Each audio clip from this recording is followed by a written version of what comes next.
अथ अष्टमोऽध्यायः। हरिः ओम्। उपयामगृहीतोऽस्यादित्येभ्यस्त्वा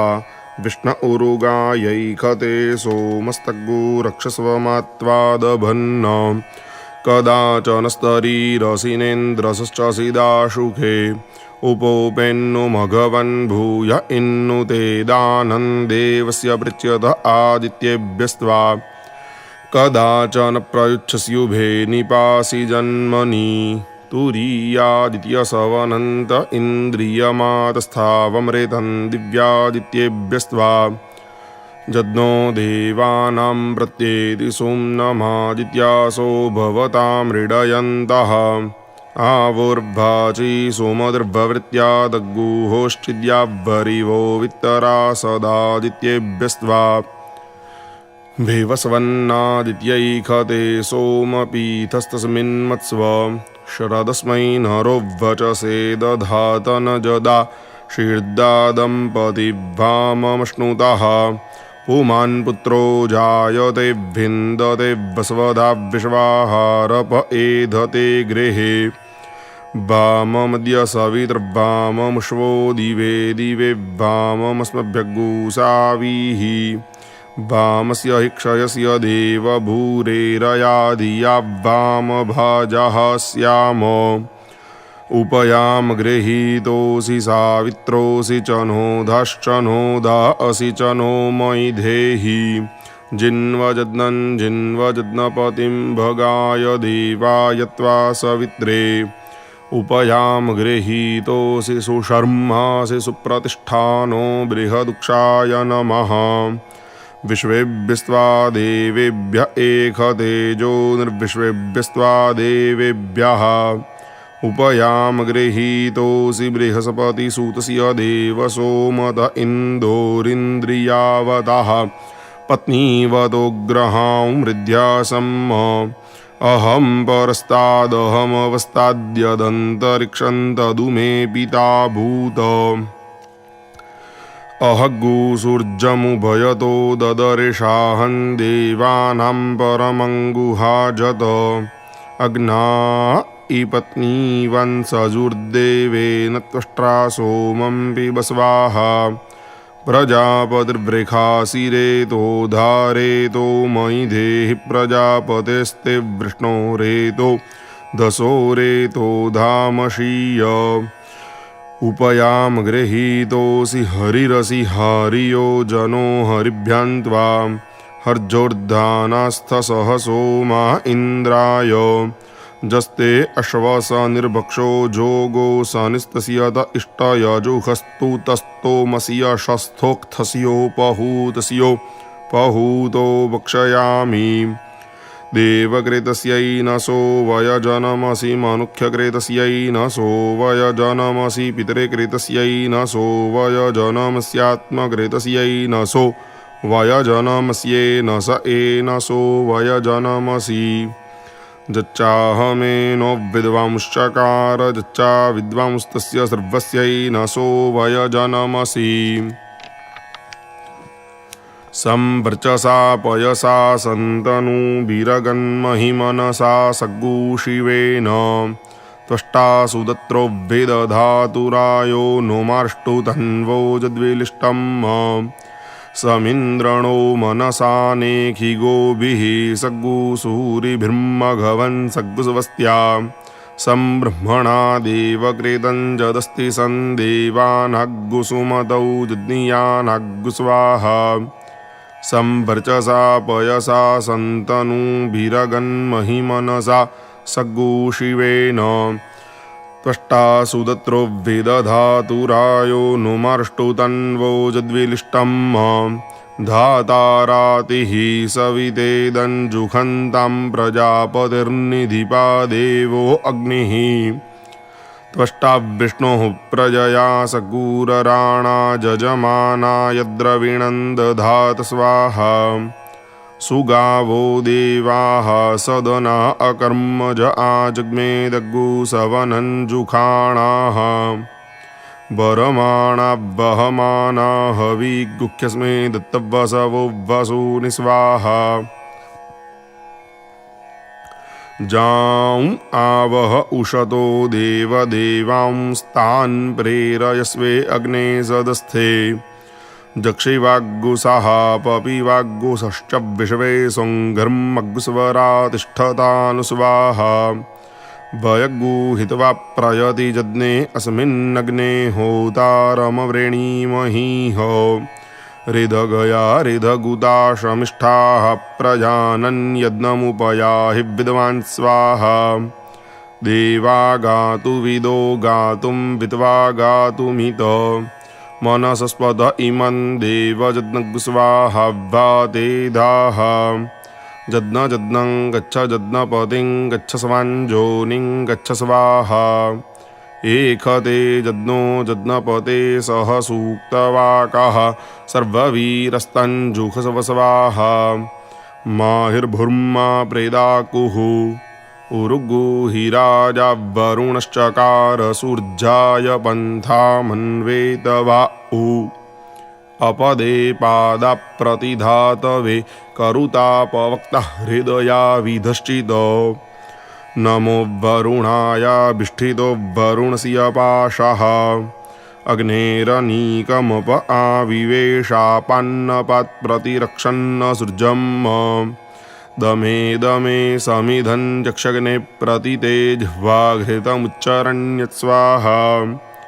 समुद्रे ते हृदयमप्स्वन्तः सन्त्वाविशन्त्वोखधीरुतापः जज्ञस्य त्वा जज्ञपते सूक्तोक्तौ नमो वाके विधेम जत्स्वाहा देवीराप एखवो गर्भस्तग्गु सुप्रीतग्गु सुभृतं बिभृत देवसोमैखते लोकस्तसमिञ्छञ्च भक्ष्व परि च भक्ष्व अवबृधनि चुम्पुणनि चेरुरसिनि चुम्पुणः अवदेवैर्देवकृतमेनो यासीखमवमर्त्यैर्मर्त्यकृतं पुरुराब्णो देवरिखस्पाहि देवानाग्गुसमिदसि एजतु दशमास्यो गर्भो जरायुणा सह जथायं वायुरेजति जथा समुद्र एजति एवायं दशमास्यो असर्जरायुणा सह जस्यैते जज्ञियो गर्भो जस्यै जोनिर्हिरण्ययी अङ्गन्हृता जस्य तं मात्रा समजीगमग्स्वाहा पुरुदस्मो विखुरूप इन्दुरन्तर्महिमानमानञ्जधीरः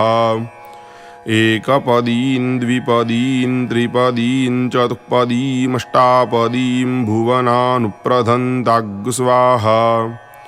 मरुतो जस्य हिक्षये पाधादिवो विमहसः ससुगोपातमो जनः महीद्यौः पृथिवी च न इमं जज्ञं मिमिक्षताम् पिप्रेतान्नो वरीमभिः आतिष्ठव्रतरहन्रधं जुक्ता ते ब्रह्मणा हरि अर्वाचीनग्गुसुते मनोग्रावाकृणोतु भग्नूनाम् उपयाम गृहीतोऽसीन्द्राय त्वा खोडशिन एकते जोनिरिन्द्राय त्वा खोडशिने जुक्ष्वाहि केशिना हरिवृषणा कक्षप्रा अधान इन्द्र सोमपा गिरामुपश्रुतिं चर उपयाम गृहीतोऽसीन्द्राय त्वा खोडशिन एकते जोनिरिन्द्राय त्वा खोडशिने इन्द्रमिद्धरिवहतो प्रतिदृष्टशवसम् ऋषीणां च स्तुतिरूपयज्ञं च मानुषाणाम् उपयाम गृहीतोऽसीन्द्राय त्वा खोडशिन एकते जोनिरिन्द्राय त्वा खोडशिने जस्मान्न जातः परो अन्यो अस्ति ज आविवेश भुवनानि विश्वा प्रजापतिः प्रजया सगुरराणस्त्रीणि ज्योतिगुहि स च ते सखोडशी इन्द्रश्च सम्राड् वरुणश्च राजा तौ ते भक्षं चक्रतुरग्र एतम् तयोरहमनुभक्षं भक्षयामि वाग्देवी जुषाणा सोमस्य तृप्यतु सह प्राणेन स्वाहा अग्ने पवस्वस्वपा अस्मै व्रचः सुवीर्यम् ददद्रयिं मयि पोखम् उपयाम गृहीतोऽस्यग्नयित्वा वर्चस एकतेजोनिरग्नयित्वा वर्चसे अग्निवर्चसविन्वर्चसवांस्त्वं देवेकवस्वर्चसवानहं मनुखेषु भूयासम् उत्तिष्ठन्नो जसा सह पीत्वी क्षिप्रे अवेपयः सोममिन्द्रचमूसुतम् उपयाम गृहीतोऽसीन्द्राय त्वौजस एकतेजोनिरिन्द्राय त्वौजसे इन्द्रौ जिष्ठौ जिष्ठस्त्वं देवेक्ष्वस्यो जिष्ठोऽहं मनुखेषु भूयासम् अदृश्रमस्य केतवो विरश्मयोजनां अनु व्राजन्तो अग्नयो जधा उपयाम गृहीतोऽसि सूर्याय त्वाभ्राजायैखतेजोनिः सूर्याय त्वाभ्राजाय सूर्यभ्राजिष्ठभ्राजिष्ठस्त्वं देवेक्ष्वसि भ्राजिष्ठोऽहं मनुखेषु भूयासम् उदुत्यञ्जातवेदसं देवं वहन्ति केतवः दृशे विश्वाय सूर्यम् उपयाम गृहीतोऽसि सूर्याय त्वाभ्राजायैखतेजोनिः सूर्याय त्वाभ्राजाय आजिघ्रकलशं मज्जात्वा विशन्त्विन्दवः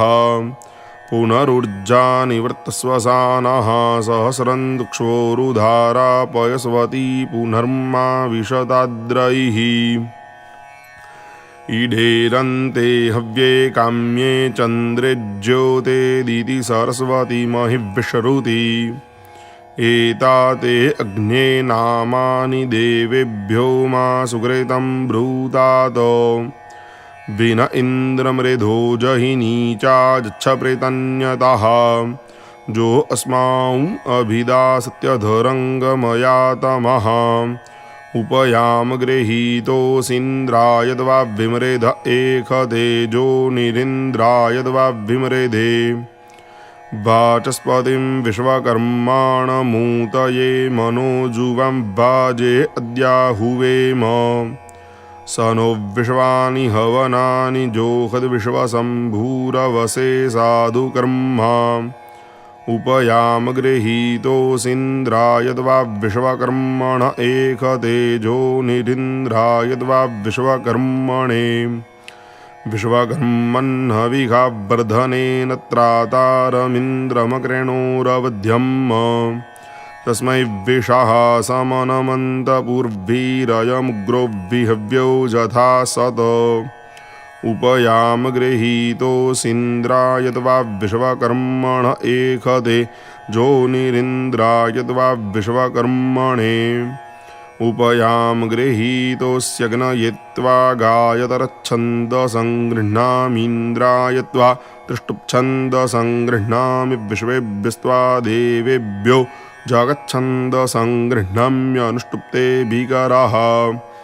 व्रेषीणां त्वा पद्मन्नाधूनोमि कुकूननानां त्वा पद्मन्नाधूनोमि बन्धनानां त्वा पद्मन्नाधूनोमि मदिन्तमानां त्वा पद्मन्नाधूनोमि मधुन्तमानां त्वा पद्मन्नाधूनोमि शुक्रं त्वा शुक्र आधूनोम्नो रूपे सूर्यस्य रश्मिषु काकुभग्गुरूपं वृषभस्य रोचते बृहच्छुक्रः शुक्रस्य पुरोगाः सोमः सोमस्य पुरोगाः जत्ते सोमादाभ्यन्नाम जाग्रेवि तस्मै त्वा गृह्णामि तस्मै ते सोम सोमाय स्वाहा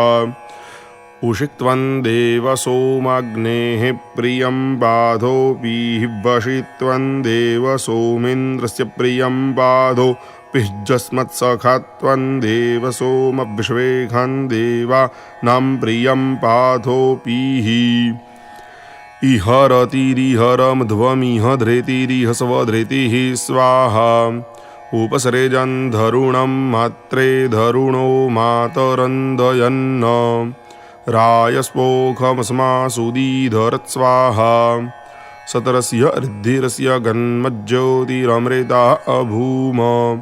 दिवं पृथिव्या अध्यारुहामा विदाम देवान् स्वर्ज्योतिः जुवन्तमिन्द्रा पर्वता पुरो युधाजो नः प्रेतन्यादपतन्तमिद्धतं वज्रेण तन्तमिद्धतं दूरे चत्तायच्छन् सद्गहनञ्जदिनक्षद अस्माकग्गुशत्रून् परिशूरविश्वतो धर्मादरेहीष्टविश्वतः भूर्भुवः स्वः सुप्रजाः प्रजाभिः स्याम सुवीराभिरैः सुपोखाः पोखैः परमेष्ठ्यभिधीतः प्रजापतिर्वाचिव्यहृताया मन्दो अच्छेतः सविता सन्यां विश्वकर्मा दीक्षायां पूखा सोमक्रयण्यामिन्द्रश्चक्मरुतश्चक्रयायो पोत्थितो सुरः पण्यमानो मित्रः क्रीतो विष्णुः शिपिविष्ट ऊरावासन्नो विष्णुर्नरन्दिखः प्रोज्यमाणः सोम आगतो वरुण आसन्द्याम सन्नोऽग्निराग्निद्र इन्द्रो हविर्धाने द्रवोपाबह्रियमाणो विश्वे देवा अग्गुशुहुन्युक्तो विष्णुराप्रीतपा आप्याज्यमानो जमः सूयमानो विष्णुः सम्ब्रियमाणो वायुः पूयमानः शुक्रः पूतः शुक्रः क्षीरश्रीर्मन्थी सक्तुश्रीर्विश्वे देवाश्चमसे खून्नीतो सुरेहो मायोद्यतो रुद्रो हूयमानो भातोभ्यावृत्तो नृचक्षाः प्रतिख्यातो भक्षो भक्ष्यमाणः पितरो नाराशग्गुसाः सन्नः सिन्धुरवभृधायोद्यतः समुद्रोऽव्यवह्रियमाणः सलिलः प्रप्लुतो जयो रोजसास्कभिता रजाग्गुसिभिर्जेभिर्भीरतमाशविष्ठाम् जापत्येते अप्रतीता सहो बिर्विष्णु अगन्वरुणा पूर्वहूतौ देवान् दिवमगन् यज्ञस्ततो माद्रविणमष्टुमनुख्यानन्तरिक्षमगन् यज्ञस्ततो माद्रविणमष्टुपितरेन् पृथिवीमगन् यज्ञस्ततो माद्रविणमष्टुजङ्गं च लोकमगन् यज्ञस्ततो मे भद्रमभूत चतुस्त्रिग्गुषत्तन्तवो जेवितत्निरेज इमं यज्ञग्स्वधया ददन्ते ते खाञ्चिन्नग्गु संवेतद्दधामि स्वाहा गर्मो अप्येतु देवान्न जज्ञस्यदोः विततः पुत्रासो अष्टधा दिवमन्वाततान् स जज्ञदुक्ष्वमहिमे प्रजायाग्गुराय स्पोखं विश्वमायुरशीय स्वाहा आपवस्व हिरण्यवदश्ववत्सोमभीरवत वाजङ्गो मन्तमाभरस्वाहा हरिः ॐ देवसवितः।